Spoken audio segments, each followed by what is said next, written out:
Madam Kalyani గారు, కూటమి ప్రభుత్వంలో మహిళలకు రక్షణ ఉందా? మహిళలకు రక్షణ అంటే ఏ అసాంఘిక శక్తుల నుంచో కాదు, ఏ రేపిస్టుల నుంచో కాదు, ఎమ్మెల్యేల నుంచి, కూటమి ఎమ్మెల్యేల నుంచి మహిళలకు రక్షణ ఉందా? నమస్తే అండి. నమస్తే.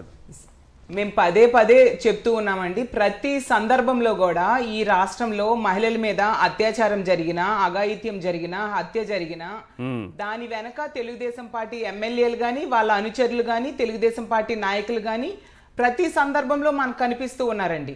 అసలు ఈ కూటమి ప్రభుత్వం అధికారంలోకి వచ్చాక భయం లేకుండా పోయింది. తెలుగుదేశం పార్టీ వాళ్ళకి, జనసేన వాళ్ళకి, అసలు కూటమిలో ఉండే వాళ్ళు ఎవరికి కూడా మహిళల మీద అత్యాచారాలు చేసినా, హత్యలు చేసినా మమ్మల్ని శిక్షించే వాళ్ళు లేరు, మమ్మల్ని అడిగేవారు లేరు అన్న విధంగా తయారయ్యి ఈరోజు ఇంతగా రెచ్చిపోతూ ఉన్నారు. ఇంత బరి తెగించేస్తూ ఉండే పరిస్థితి మనం చూస్తూ ఉన్నాము. అసలు ఎంత దారుణం అండి. అతను రైల్వే కూడూరు జనసేన ఎమ్మెల్యే, ప్రభుత్వ విప్ కూడా. విప్ అంటే ఎంత బాధ్యతాయుతంగా ఉండాలి. అలాంటి వ్యక్తి ఇంత దారుణానికి ఒడగడితే ఆమె మీడియా మీదకి వచ్చి ఆ వీడియో రిలీజ్ చేసింది.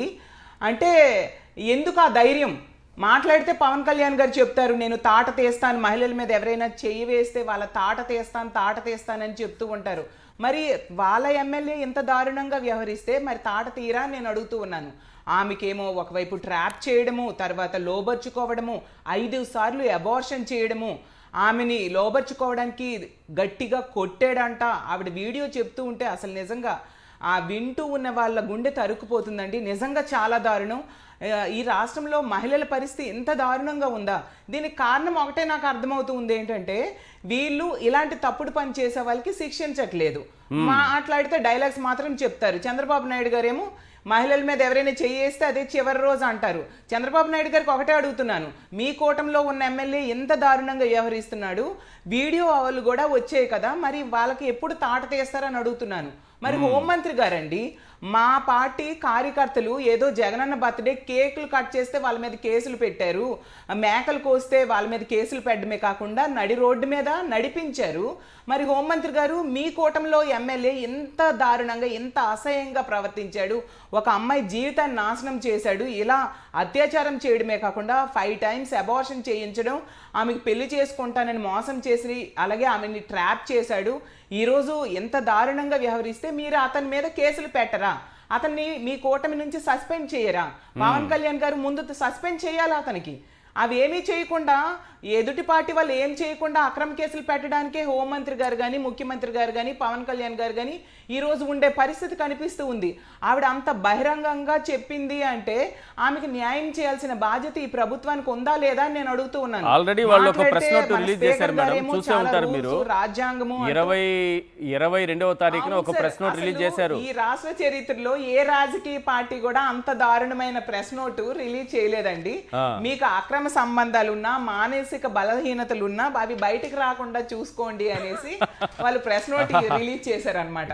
అసలు ఏ రాజకీయ పార్టీ కూడా ఎంత దారుణంగా ప్రెస్ నోట్ రిలీజ్ చేసిన పరిస్థితి మనం చూడడం, అది ఈ కూటమిలో వాళ్ళకే చెల్లుబాటు అయింది.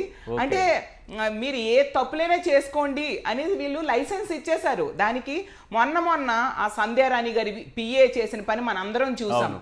అసలు ఎవరైనా ఏమైనా అనుకున్నాము, ఎంత తప్పు బహిరంగంగా దొరికేశాడు ఆ పిఏ.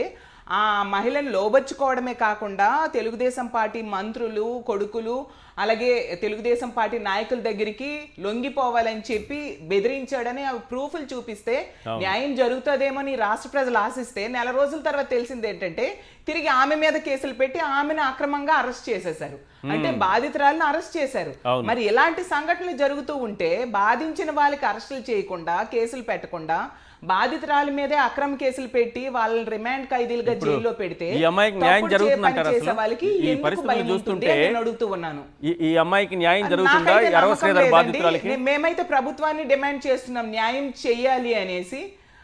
ఈ ప్రభుత్వంలో మహిళల మీద ఇలాంటి అఘాయిత్యాలు జరిగినప్పుడు ఎటువంటి న్యాయము మహిళలకి జరగట్లేదు కాబట్టి ఎంత దారుణంగా వీళ్ళు వ్యవహరిస్తూ ఉన్నారు. చూడండి, ప్రతి సందర్భంలో కూడా ఇలాంటి పనులు చేసేవాళ్ళు తెలుగుదేశం పార్టీ వాళ్ళు, జనసేన వాళ్ళే కనిపిస్తూ ఉన్నారు.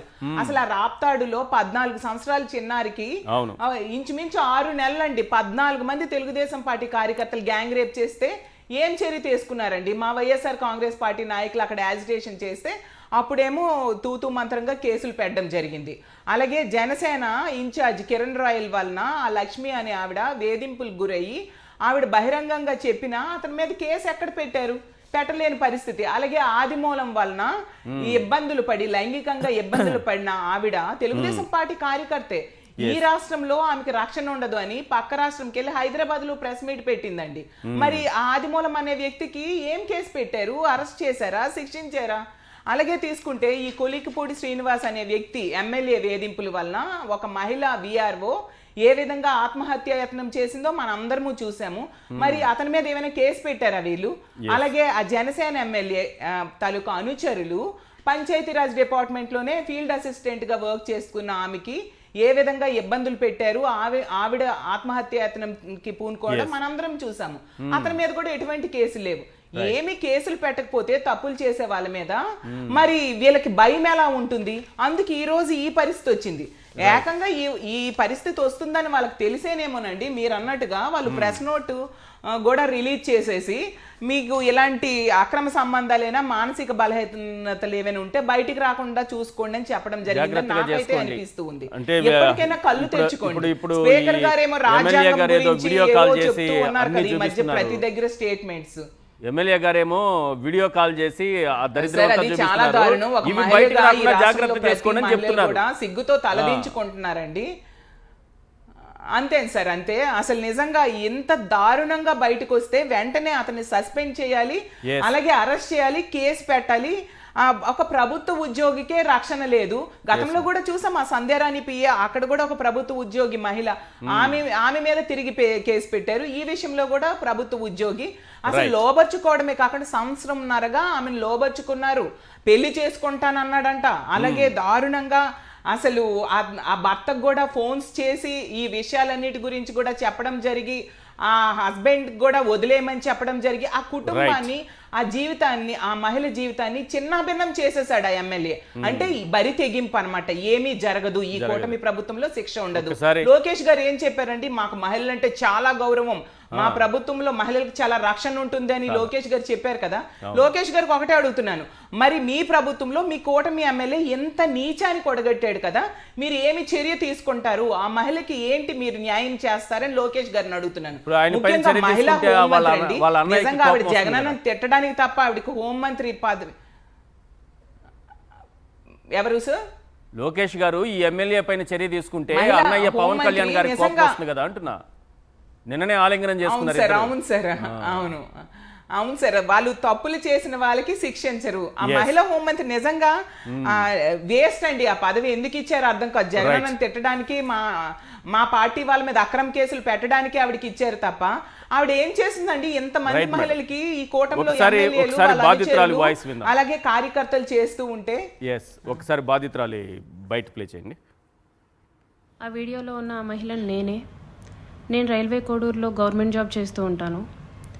గత సంవత్సరంన్నర ముందు జూన్ 14, 2024లో రైల్వే కోడూరు ఎమ్మెల్యే అయిన అర్వా శ్రీధర్ గారికి నేను కంగ్రాచ్యులేషన్స్ చెప్దామని చెప్పేసి ఫేస్బుక్ ద్వారా మెసేజ్ చేయడం జరిగింది. అతను మొదటి రోజు అయినా సరే నాతో 2-3 గంటలు మాట్లాడారు. లాస్ట్లో అతని నెంబర్ నాకు ఇచ్చి నా నెంబర్ అతను తీసుకున్నారు. టెలిగ్రామ్ అనే యాప్లో నాకు మెసేజ్ చేశారు. నా గురించి అంతా తెలుసుకుంటూ వచ్చారు. అంటే నువ్వేం చేస్తూ ఉంటావు, ఎక్కడ ఉంటావు, నీకు పెళ్ళయిందా, నీ భర్త ఏం చేస్తాడు, పిల్లలు ఉన్నారా, ఇదంతా తెలుసుకుంటూ వచ్చారు. నా భర్త నాకు దూరంగా ఉంటున్నాడు అనేసి తెలుసుకున్నారు. నేను నా బాబుతో ఉంటాననేసి నేను చెప్పాను.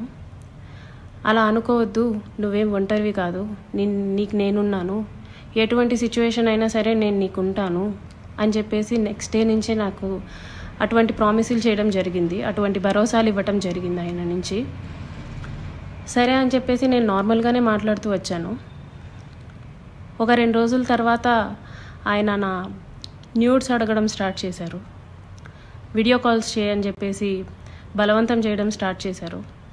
ఇదంతా కరెక్ట్ కాదండి అనేసి నేను అన్నప్పుడు అతను చాలా ఫాస్ట్గా టర్న్ అయిపోయి సీరియస్ అయిపోయి నన్ను బెదిరించడం జరిగింది.